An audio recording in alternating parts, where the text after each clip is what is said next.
अस्सलामुअलैकुम।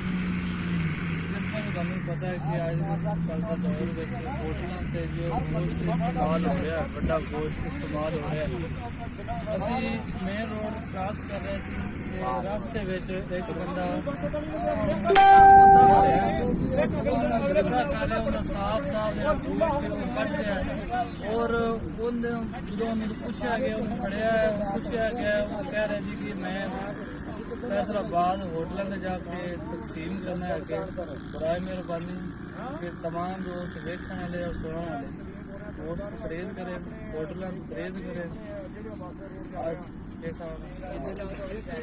Phone number है 2 number Islamabad तो आने के ना बंदा इतों गोश्त अपने खोता मरिया ਉਹਦਾ ਗੋਸ਼ਤ ਕਰਦਾ ਪਿਆ, ਗੋਸ਼ਤ ਕਰਨਾ ਪਿਆ।